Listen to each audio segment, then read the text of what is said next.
What do you say when asked to speak at the funeral of one of your favorite high school teachers?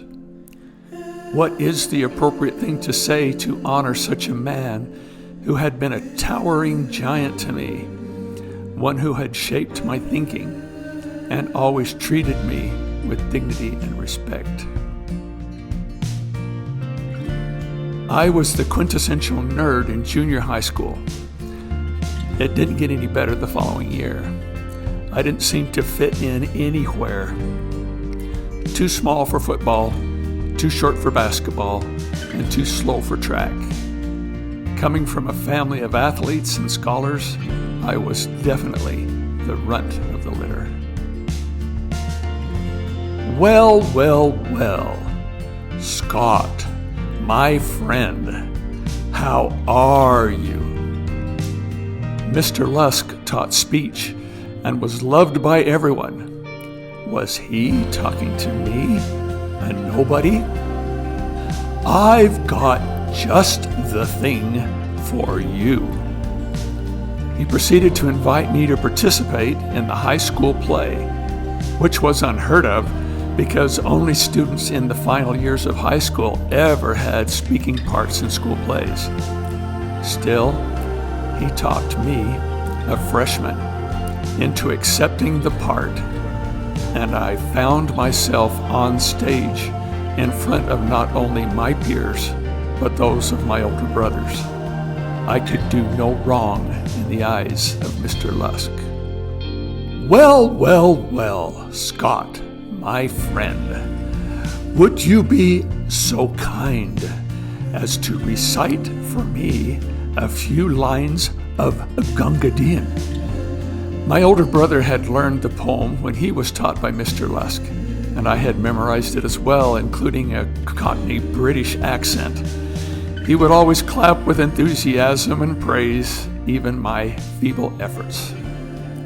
He never told me I could do better, but rather complimented what I managed to do.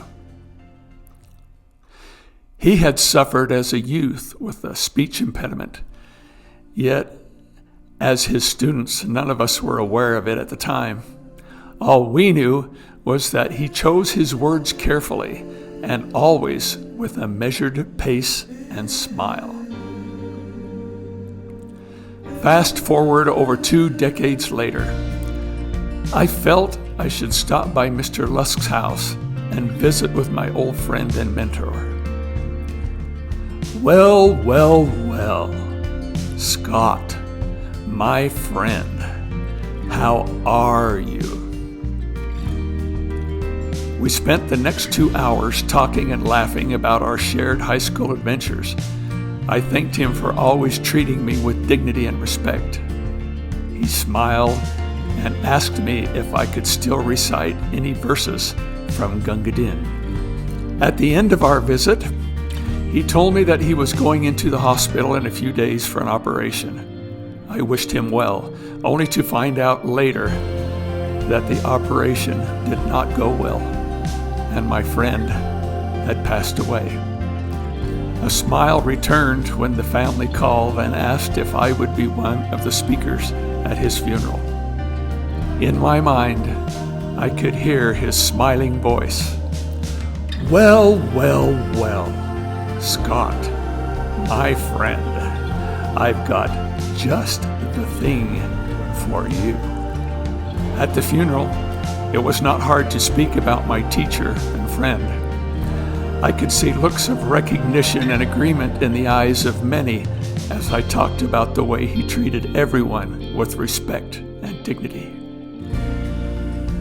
I hope every teacher presently in the profession has similar memories of their own Mr. Lusk. He was the embodiment of respect and rapport. How will you, as a teacher, parent, or concerned adult, be remembered at your own funeral? What are your own stories of teachers or adults who taught you by example how to treat others with respect? Feel free to share your respect and rapport stories with me so that others may be aware of the power of positively noticing.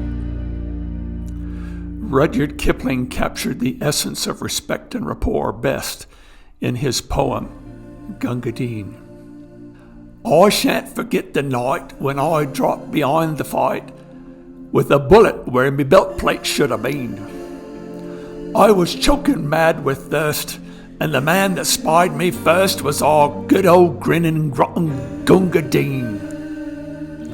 He carried me away to where a dooley lay, and a bullet come and drilled the beggar clean.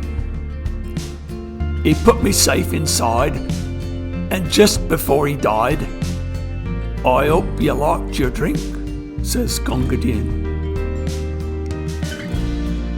So I'll meet him later on at the place where he's gone, where it's always double drill and no canteen. He'll be squatting on the coals giving drinks to poor damn souls, and I'll get a swig in hell from Gunga Din.